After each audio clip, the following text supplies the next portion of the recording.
All right, guys, welcome in. I'm the Kodiak Broncos Podcast, and today I'm here to talk about why the Broncos should take a defensive lineman in the first round of this year's upcoming NFL Draft. But before we get into it, I just want to say, leave a like if you enjoy, subscribe if you're not already. You'd always wait till the end. Hopefully, I'll have earned it. I'm a huge FTA guy, so leave a comment for the algorithm. And my comment question of the day is, who do you think would be a good defensive lineman for the Broncos to draft if they decide to go that route? So, first of all, the NFL is a copycat league. This is my first point right here. And we've now seen the Eagles slay the Dragon twice with the same front office and two different cores and coaching staffs. So 7-8 years ago, they were able to defeat Tom Brady and the New England Patriots, and they were able to stop them from their three-peat. And they defeated the Kansas City Chiefs at the height of their dynasty. Or maybe they're not at the height anymore. Maybe last year or 2 years ago would be considered the height because it seemed like they had nowhere to go but up. But based on the fact that Kansas City is losing Trey Smith, I think this would be a great counterpunch to what they have to deal with now. And the biggest common denominator for the Philadelphia Eagles and the way they've won those two Super Bowls is A, good offensive line play. Two, this one's the biggest one, like crazy defensive line investment. It seems like over the past few years, they've always, since Howie Roseman became the GM, gone trenches with their first round pick. And not everybody that you draft is going to be a stud, but if you just have a bunch, even if a guy does turn into like a depth player, rotational piece, you can never have enough defensive linemen. You can never have enough pass rushers. So yeah, another common denominator between the Eagles and winning, this isn't really related to this, but they've been able to fleece other GMs. Like the fact that they got a first for Sam Bradford in 2016 was just absolutely ludicrous. And, the A.J. Brown deal with Tennessee, like I hope that George Payton can get some gifts like that as well. But even in their underperforming years, and Philly has not been perfect by any stretch of the imagination, they've kind of had to rebuild and retool their core over the past 6-7 years or so. They're very, very hard to play against, even in their down years, because they have so much trench investment, because their defensive line just swarms you in waves. And by the way, we've chased Kansas City in the division for years. We play them very, very well, but Philly basically showed, how to win against them. And they don't really have a lot of avenues to improving their offensive line unless they do crazy well in the draft this year. Now, granted, that is a possibility because after they got whooped by Tampa Bay, they basically did end up getting a lot of really good offensive line talent in that draft as well. But also, a better first and second down defensive line would make our already good defense step up and become dominant. Because that's the question here. How do we not only become a dominant defense? Because I'm not worried about our defense against the bottom feeders from the NFC that come into our house and we beat them like 45-0, or not that much, but you know what I'm talking about. Like we did with Atlanta, with Carolina this past year, even though Atlanta's not really a bottom feeder. But you know what I'm saying. Sputtering teams that come in to Denver, I'm not worried about. What I am worried about, how do we match up against the premier teams of the AFC? And second, we have to get ahead of the curve on expiring deals. Now listen, there are no current defensive linemen on the team for 2026 and beyond.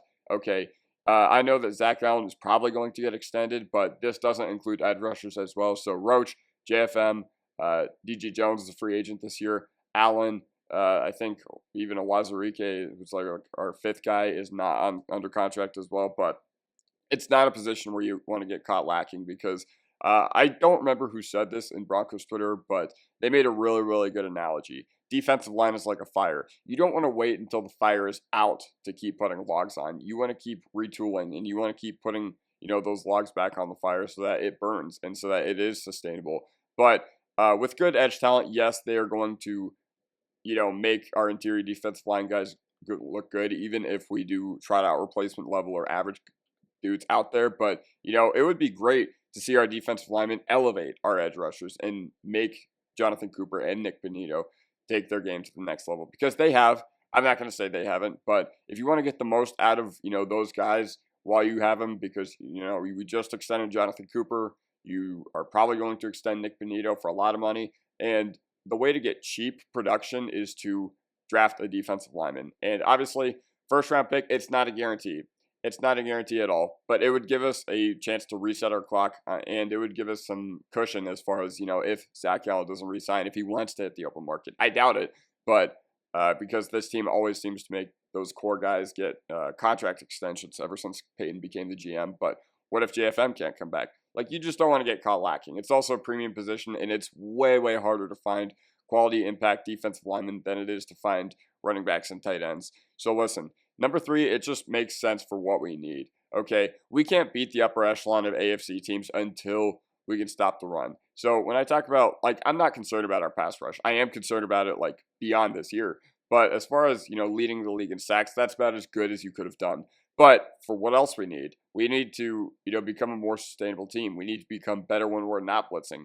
And we need to beat the upper echelon of AFC teams, like at Baltimore, at Buffalo. And listen, against the Chargers, we did stop their run game pretty well. But unfortunately, we just couldn't cover the pass, which is what made us lose against them. But since Harbaugh likes to run the football so much, I feel like a defensive lineman in round one would be a great counter to that style of play as well. Listen, defensive line is a tireless investment, especially as offensive line talent around the league is deteriorated. I think every team that doesn't have like at least a top 5 offensive line thinks that their offensive line is bottom 10 in the entire league. But smart teams, they build and they build and they build some more in the trenches. And you look at unserious teams like the Cincinnati Bengals, like they have had really bad offensive line play over the past few years. And they've also had really bad defensive line play this past year. And look at what it's cost them. It's cost them, being able to reach it back to the Super Bowl. But what do we need to take the next step? We need a kick-ass defensive lineman and non-replacement level play at inside linebacker and safety. So just kind of jumping off that point, I should say that this draft and free agency are ridiculously deep at our other needs. Like, listen, if Jetty or Warren are there, if we take him, I'm not going to have any qualms about it. I am going to be like, yeah, that's what we should have done. But the defensive line drop-off is much more substantial, okay?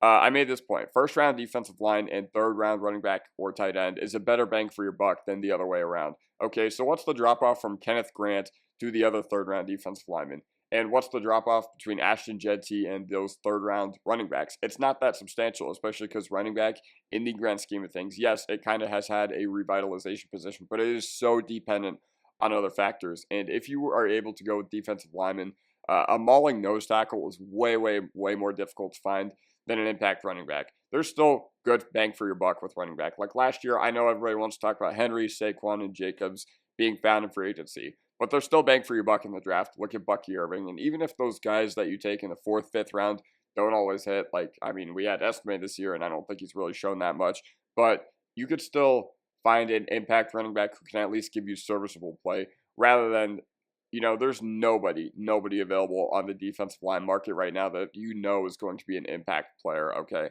But tight end hit rate in the first round is also really, really bad. Like, for the teams that have drafted them, it's absolutely atrocious. I challenge you to look at first-round tight end over the past few years and see if it was worth it for the team that drafted them. And even with the guys who have actually become good, like Njoku, like Ingram, those guys have taken like 5 or 6 years to break out. So that, honestly isn't even worth it considering they weren't really factors for the first 3-4 years of their NFL career. And the Broncos need a tight end who can, be their joker, and they want to win now. And I feel like defensive line, honestly, is as good of a win now move as it is finding a running back, as it is finding a tight end in round 1. But listen, free agency also has some pretty nice pieces for our holes at inside linebacker and safety. And it's not really that good for D-line. Like DJ Jones and Milton Williams are the only 2 names that kind of intrigue me for the UFA. It would be nice to bring DJ Jones back, but ultimately we do need a nose tackle. We need a dude who can literally just clog the interior. We need a dude who will not get just completely run over in those games where we're facing those big offensive lines. So yeah, that just basically does it for me. Let me know what you guys think in the comment section down below. Let me know if I'm right. Let me know if I'm wrong, and I will see you guys next time.